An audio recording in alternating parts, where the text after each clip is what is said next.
NFL Top 10 heading into Week 10. This is the power rankings we do every single week. Ladies and gentlemen, I am waking up here sunrise, crack of dawn, to get this video out to you today. Great game tonight on Thursday Night Football between the Bengals and the Ravens. Very, very excited to watch that. A rare heavyweight battle on Thursday night. So we're not getting, Giants versus Jags or something. We're getting a serious game, especially for Cincinnati, who's in a loser leaves town match basically every week. If they lose games, probably out of the playoffs. So they got to win this game. Tough ask to win the game against the Baltimore Ravens. This is last week's top 10. Let's go ahead and check it out. Kansas City, Detroit, Buffalo, Baltimore, Pittsburgh, Minnesota, Green Bay, San Francisco, Washington, and Houston. Now, this week, boom, we got some changes at the bottom. The top pretty much stays the same. The only thing we did was flip Baltimore and Buffalo. We knew the Baltimore drop after the loss to Cleveland wouldn't be sustainable. We checked the box score. They should have won that game. Multiple interceptions dropped in the Cleveland game, so it is what it is. But Baltimore, absolute juggernaut.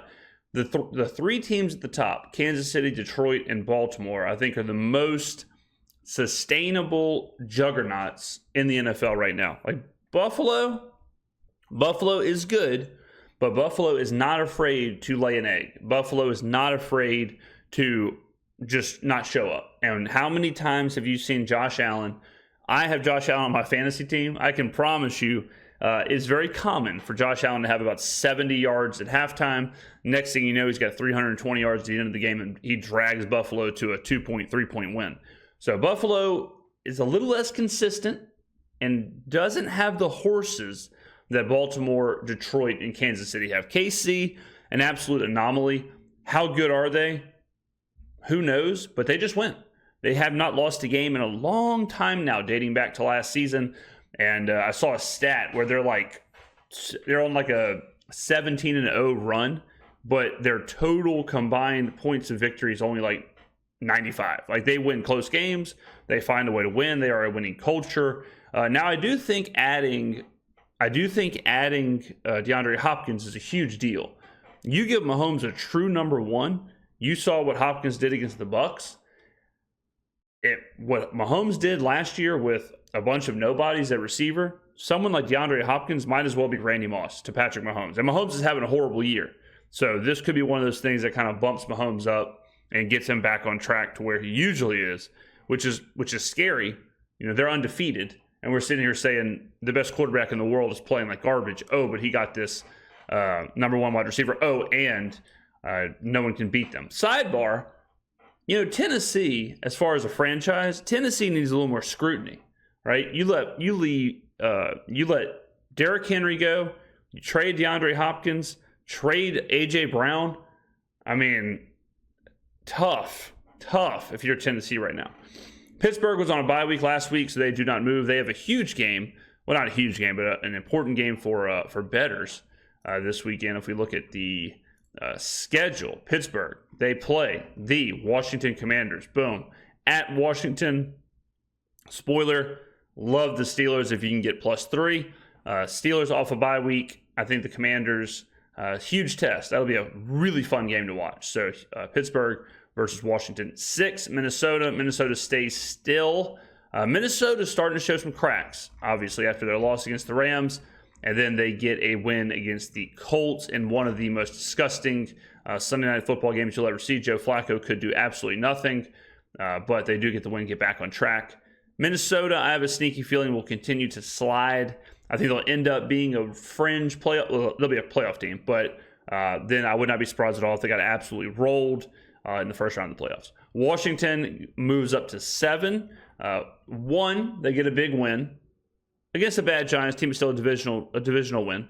But 2, they make the trade for Marshawn Lattimore. We covered that here on the channel. Washington's offense is for real. Now, I'll tell you this. In his career, Cliff Kingsbury teams are really, really good in the first half of the year and usually get figured out in the back half of the year. If you look at some of those Cardinals teams, they started 10-1, 11-1. Next thing you know, they barely make the playoffs or sometimes miss the playoffs. So something to think about with Washington's offense.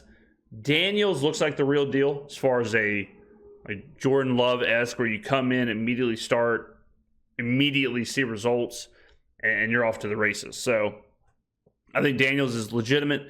The defense is not legitimate. Okay, the defense has been bad. The defense is bad. The defense was, people thought the defense got better. We heard a lot how, Washington's defense is good now. Washington's defense is playing really well. You look at the teams that they played during that really well stretch. It's Carolina, it's Chicago, it's the Giants. You lose to the Ravens, and then even before that, you play the Browns, play the Cardinals. So not exactly murderer's row of offense, except for the Ravens, and the Ravens hang 30. So I think there's a little bit of fugazi in this idea that their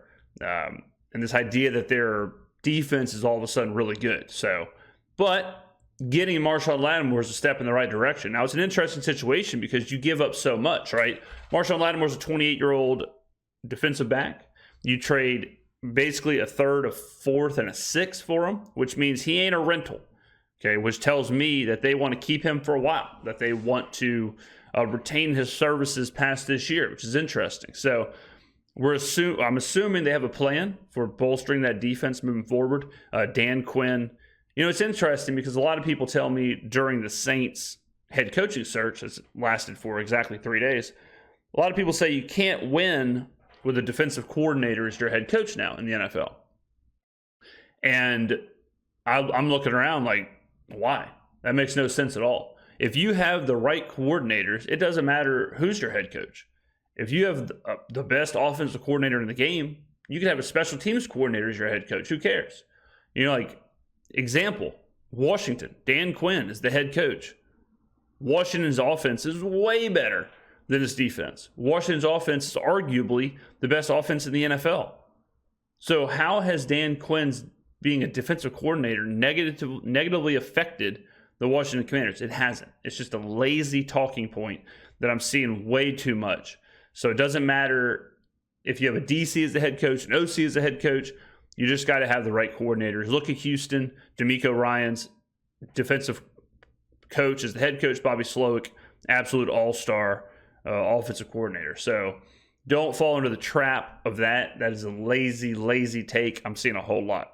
So sidebar, I found this interesting. A little Saints talk as well. Dan Campbell and Dennis Allen comparing their start. Dan Campbell in Detroit, Dennis Allen in New Orleans. Dan Campbell, 15-27-1. Dennis Allen, 18-25. That's the exact same time frame in 2.5 seasons. Dan Campbell was 15-27-1. Dennis Allen was 18-25 and got fired. Isn't that nuts? It's crazy. It's crazy how stuff happens. 8, San Francisco, they were on a bye week, so they do not move. 9, Philadelphia. So Houston got knocked out of the top 10. Philadelphia enters the top 10.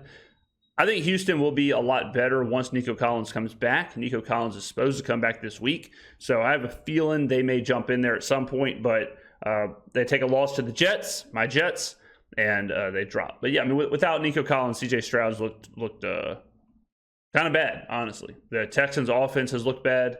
CJ Stroud's looked bad. So they're not the same powerhouse team they were last year, but then again, they're not getting the same production out of Tank Dell and Nico Collins. Nico Collins, because he's been hurt, and Joe Mixon is really just kind of dragging the Texans. Like, it's Joe Mixon, and that's really kind of it. So Houston needs to figure some things out before they can be a top 10 team. Green Bay falls to Detroit. Tough game for Green Bay at home, but Detroit cannot be stopped.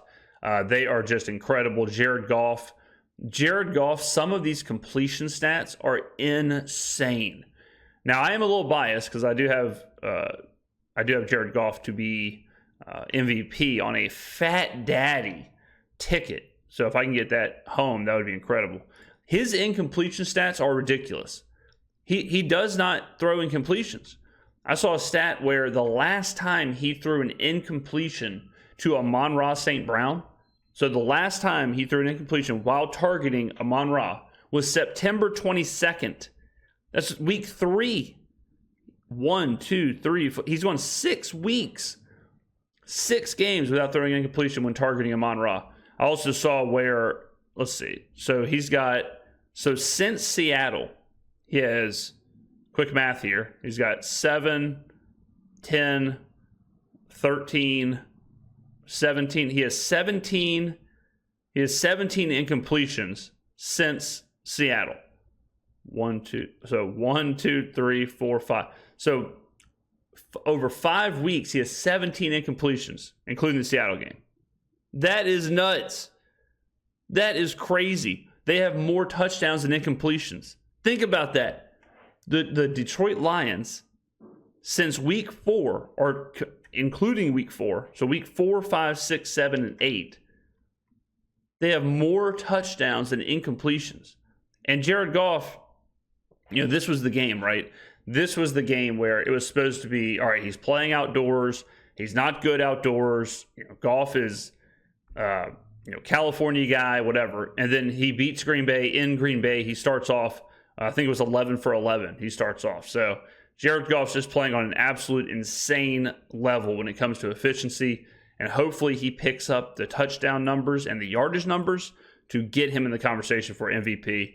I don't think you can win MVP with 85 yards and 145 yards. 3 touchdowns helps. But we need to get back to this. We need to get back to like 18 for 18, 292, 2 touchdowns, 18 for 25, 315, 3 touchdowns. That's what we need. So fingers crossed for your boy holding a Jared Goff MVP ticket. But yeah, this is your new top 10 right here. I feel great about it. I mean, I think this is pretty much it. Like pretty much going to be your top 10. I think the only other team I can see sneaking in there is Houston. I think the Rams are playing really good football right now. I think the Bengals are chasing. Obviously, they got to keep winning to get a playoff spot. Tampa too hurt. Let's go through all these teams here. New Orleans, no, LOL. They're a bottom team. Miami, just too late. Just too late. Injuries and whatnot. Denver is better than you think, but they're not as good as some people thought when they were rolling on bad teams. But Denver is they're an above average team, but I would not have them anywhere near the top 10. I think playing good competition, Denver gets smoked. Giants suck, Bucks too hurt, Bears suck, Raiders suck. Cards aren't bad. Cards I think are better than Denver. Cards aren't bad at all. They're playing good football. Are they a top 10S team? No. Are they a playoff team? Maybe, but they're not bad. Atlanta's right up there. Atlanta's fringe. Probably will end up winning the NFC South. Hopefully they lose this weekend to the Saints, but Atlanta, not a bad squad. They're a good team if you do not pressure Kirk Cousins. If he's under any kind of pressure, he falls apart. Seattle, not bad. They're up there as well. New England's terrible. Cleveland's terrible. Dallas is terrible. Chargers are okay. They're at the bottom of that little mid-tier. The Jets, bottom of that mid-tier as well. Carolina's terrible. Tennessee's terrible. Indy's terrible. Jacksonville's terrible. New Orleans is terrible. So you got your top 10. I would say you got your top 10 pretty much solidified. Like these 10 teams, I would go ahead and chalk up playoff level teams. I would go ahead and chalk up 5 or 6 of them as like legitimate Super Bowl contenders. And then you got like Houston, LA, Cincy, Arizona, Atlanta, Seattle. I'd put the like end after Seattle of like, okay, these teams are probably playoff level teams. Can they get in?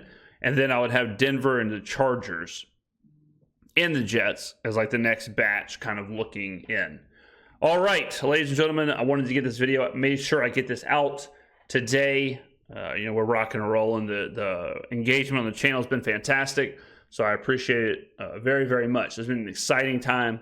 We are rolling out the content, and we ain't stopping. So I wanted to get this noon video out for y'all, and then we will have, boom, another video per usual at 6 o'clock. Spoiler, I think we're going to do the Mickey Loomis, Saints GM Mickey Loomis interview, where he talks about firing Dennis Allen's punk ass and trading Marshawn Lattimore. So get excited. Ladies and gentlemen, I appreciate it. I will see you in the next video.